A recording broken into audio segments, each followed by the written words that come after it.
Well, welcome to Pomykala Farm, everybody. I'm Ben Pomykala, and this is Maggie, my daughter. We are giving you a virtual farm tour today. It's going to show you around what's happening in mid-November on the farm. We are transitioning from our season of selling vegetables to our season of getting ready for next year. That's the push for the next few months. So you'll notice there's not a lot growing right now, but we can show you preparation we're doing for the next growing season, and we'll walk around and show you a few things. Okay. So these cases had all the vegetables all summer because we open in May at asparagus time, and then we're just cleaning them out now. They're all empty because it's November and we have so little produce left, so we're not having the farm stand. But we're still requiring, because of the virus, that people come, you know, if anyone comes to the farm here, they're wearing the masks and everything stuff. Maggie painted these signs, and so one of them says one customer group at a time, so that's what would happen. So if 2 cars were here, someone would wait. Randolph Food Shelf is asked for 45 bags of potatoes, so this is a donation. And they said they could also use some onions and some acorn squash.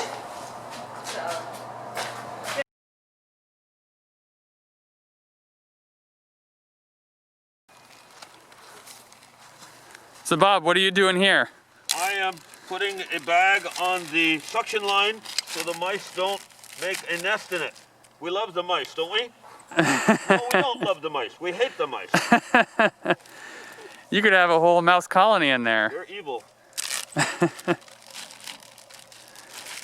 These rubber bands have seen better days, I'll tell you. So there, that should take care of that. Right? What's happening here is we are going to be moving one of these high tunnel greenhouses. The one on the far left there is disassembling, and we're going to rebuild it right here.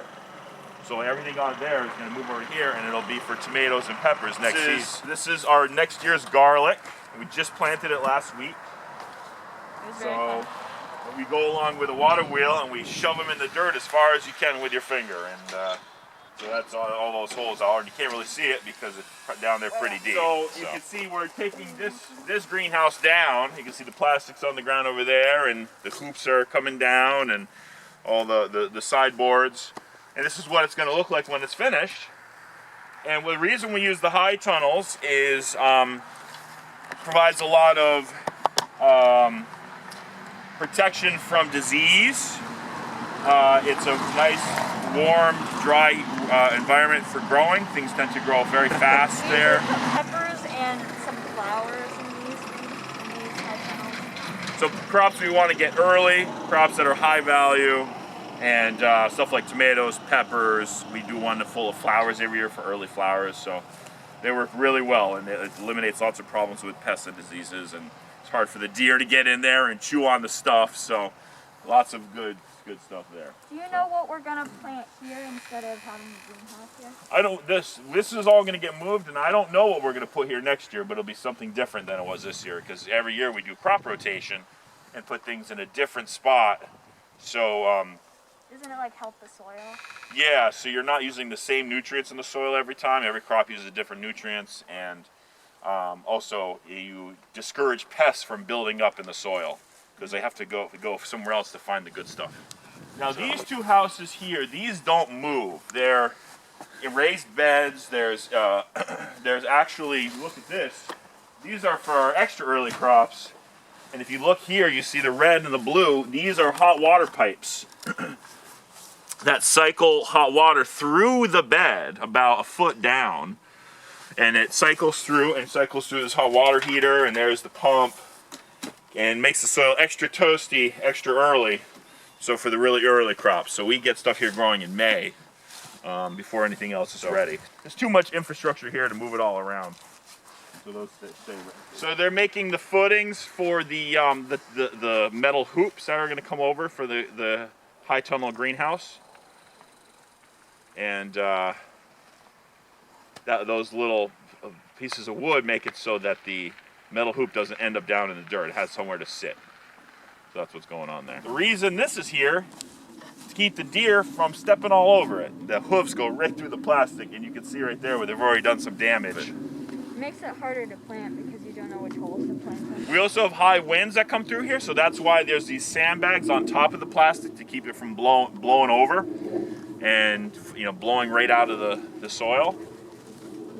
And we made a big push last week to get everything out of here, all the crops, all the plastic mulch, so we could do something called seeding the winter cover crop. And what's in here now, you can see those little furrows. This all got seeded with winter rye. You can see a few seeds here on top. You want to explain what rye does? What's cool about winter rye is it can germinate all the way down to 34 degrees. It's designed to work in a cold environment. So by planting it in November, unfortunately it's a little late. We'd like to get it in October, but it still has a chance to take root and provide cover over the soil for the winter to do a few things. It holds the dirt together with the roots when Reduces all the erosion. snow melts. Yeah. And it makes it more fertile to plant. If you till it back in, it increases organic matter, so you have more improved soil conditions for growing next year's crops. And you can harvest the winter rye too, if you need it for mulch on strawberry beds or something. So there's a lot of good stuff. It holds down weeds too. Yes. So it's good for weed control. So yeah, hopefully in another week we'll see a lot of green winter rye coming up here. And we managed to do the whole farm, not only here but up there and the land over on the other side of the island. So all winter rye. So that's pretty exciting. So what's going on here is strawberries need to be protected over the winter, and you can protect them with straw mulch, or you can protect them with this floating row cover, which is called remay. It's held down with sandbags. Mags, you can lift right here, and I'll lift it from the edge, okay? And we can get a look at the strawberries under there. Right now, just strawberry plants. Yeah. No exercise. Too cold. Looking really nice. A little bit weedy. We should do some weeding in here. But yeah, it looks pretty good. So strawberries are an early crop next summer. They'll be ready in early June. And that's what this whole field is, all the way up to the hill, to the road there is all strawberries. Wow. Everybody likes strawberries. Wow, look at that. That's a lot. All right, so here we got the peaches. Oops. Peach trees, peach trees, peach trees. And then there's some baby peach trees over there. What's nice to see here is they're already starting to set next year's buds. So here is all the buds for next year, flower buds and leaf buds. The peaches are always a maybe because the winters sometimes get so cold that all the buds die, and then we have no peaches for next year. Well, where we live here is a marginal peach environment. If it gets more than 10 below Fahrenheit in the winter, it will kill the flower buds, and then you won't get any fruit the next season. But this year we did get some. Well, we've had, fingers crossed, we've had good harvest 2 years in a row. 2018 we didn't get any. 2019, 2020 we had a lot of good peaches. And So tell me about these things around the bases here. Are these for protecting them from something? well, when they were young, the voles and the field mice like to chew on the bark when they're young. So that's why we have these guards around it. And we have trees that are younger over this way that we are more concerned about than these at this point. But it's, while we're here, it's interesting because this keeps the voles out, but actually, we are dealing with disease as well because this has something called bacterial canker. You can see all this gummy stuff on the tree, and there's a lot in this one. This one is particularly infected. And unfortunately, there's no cure for it. So you can do preventative measures, but there's no cure to get the canker out of the tree. So kind of stuck with it, unfortunately. Well, I knew peaches were possible here because we have other grower friends, farmers who do it. And there's very few local peaches you can get. There's lots of options for local apples, but not a lot of local peaches. So we thought we'd have a really good market opportunity for that. Oopsie. And this land right here is at a pretty high slope, this hill, so we don't do anything else with it. So it's a good opportunity to make use of this hill, because trees don't care. They're happy on a hillside, and make some money off an area where we weren't using before. Here's where we store a few of our storage bins. We have, you know, storage bins for harvesting potatoes and winter squash, pallets, all kinds of stuff here. And of course, here we've got our compost pile, and this will get turned over a few times and turned back into soil, and we'll put it right back on the fields in a few years. So there's the newest compost, and down at the other end is the oldest compost.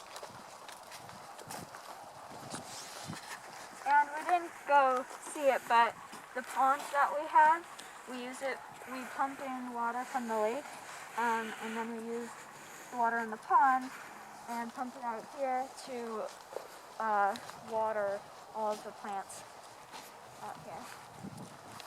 Down on this end, you can see the finished compost that we're using to fertilize the fields with. So there you go, the whole cycle. Yeah. Dirt, otherwise known as dirt.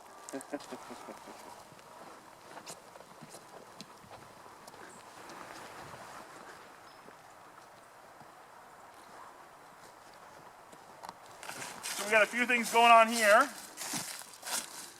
These are flowers. This is a type of flower called Sweet Williams, otherwise known as dianthus, and they are a biannual. So we plant them one year, we harvest them the next year. They come up early next season, and we'll mulch these to keep them warm, or relatively warm over the winter.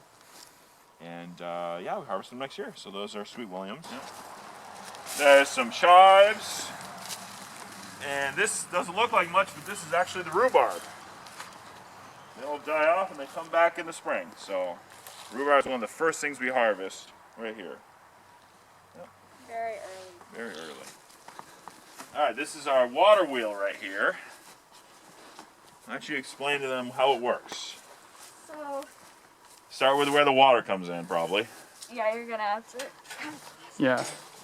So, the water is up here. We fill these two giant tanks up, and then the water comes down here into these like wheels, and you can. You got that blue hose, brings the water from the yellow tanks Yeah. down to the green wheel, And this lever controls the valve. the water, and if you pull it like that, the water comes up. And there's someone up there driving, and as it's going forward, these little spikes dig holes into the dirt. So, and then we're sitting here with trays of like whatever we're planting up here, and then we just grab them and plant them in the holes that are already watered. Yeah. We use it for a lot of different things. We just planted garlic with it, Yeah. and then we plant lots of lettuce and Lots of salad mix. lettuce. We plant peppers with it. Summer zucchini. We plant cantaloupe with it. We plant tomatillos with it. Cucumbers, Cucumbers, herbs, flowers, a lot of flowers with it. Yeah. So yeah, it's very, very useful. summer. And what's great is, you know, as you're putting the plant into the plastic mulch, it's already got water in it. So it's basically a muddy hole.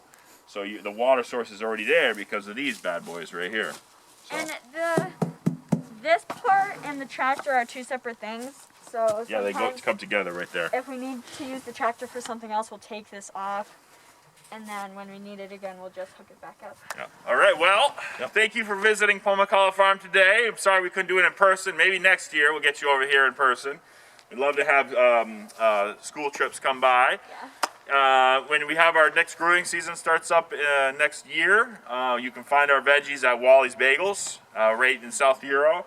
We're at the Farmers Market in South Euro every Wednesday, and Grandel every Saturday, and lots of restaurants around Burlington. Of course, we have a little farm stand here. You're welcome to come by and check it out. And City Market and. oh yeah.